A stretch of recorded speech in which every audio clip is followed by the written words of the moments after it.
La prise de conscience des Américains vis-à-vis notamment du réchauffement climatique date bien, de bien avant la marée noire, puisqu'on parle beaucoup aux États-Unis, notamment d'un effet Al Gore. En fait, vous vous souvenez qu'en 2007, Al Gore avait exercé une influence profonde sur l'opinion publique américaine en réalisant son documentaire qui s'appelle Une vérité qui dérange, dans lequel il expliquait justement les dangers du réchauffement climatique. Et en matière de sensibilité aux problématiques environnementales, il faut également souligner que dans des États comme la Californie, et notamment dans certaines régions, dans certaines villes californiennes, il y a des populations qui sont sensibilisées à ces enjeux depuis bien longtemps. Par exemple, Berkeley est un peu la Mecque de l'environnement en Californie. San Francisco est très progressiste également en la matière. Donc il y a de grosses différences en fonction des États. Depuis même 3 décennies, la Californie est vraiment à la pointe en matière de réglementation environnementale, de loi environnementale. Et il est intéressant de souligner que maintenant, la Californie est en effet devenue un laboratoire pour tout ce qui est technologie verte. La Californie reçoit l'essentiel des investissements privés en la matière. La Silicon Valley est devenue la région de pointe en matière de ce que les Américains appellent clean tech, donc toutes les technologies de l'environnement.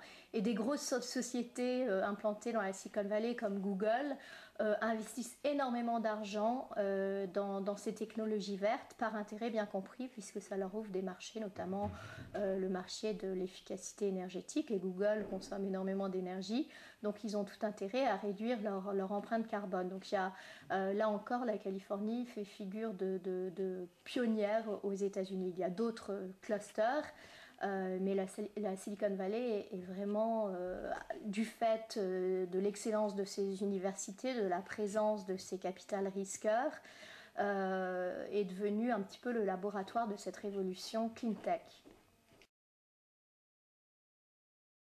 Tout le monde utilise un petit peu cette problématique aujourd'hui parce que en fait la révolution verte est créatrice d'emplois.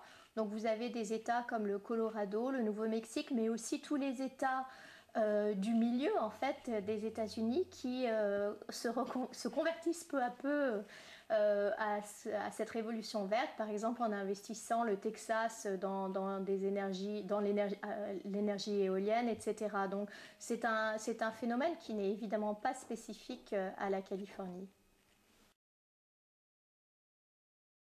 Obama s'était fixé 2 priorités: faire voter la réforme du système de santé, ce qu'il a fait avec moult difficultés, mais surtout aussi, c'était d'ailleurs sa priorité numéro 1, faire voter une loi sur le climat. Et 2 ans plus tard, la loi n'a toujours pas été votée.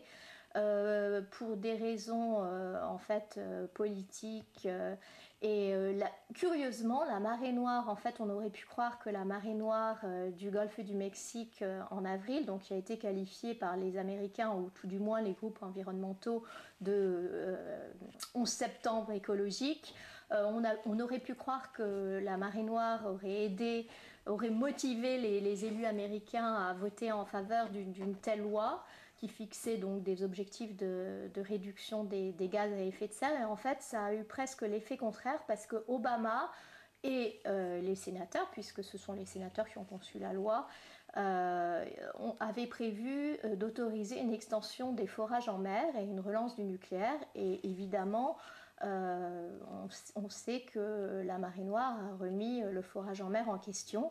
Et donc, les sénateurs qui étaient prêts à voter cette loi se sont dit, si on commence à voter une loi qui autorise le forage en mer, nous n'aurons pas de loi sur le climat satisfaisante. Donc, et en période électorale, il faut savoir que le 2 novembre auront lieu aux États-Unis les élections de mi-mandat. Les élus américains sont plus préoccupés par le fait de se faire réélire, d'assurer leur réélection, et ne veulent pas prendre de risques en s'engageant pour le climat.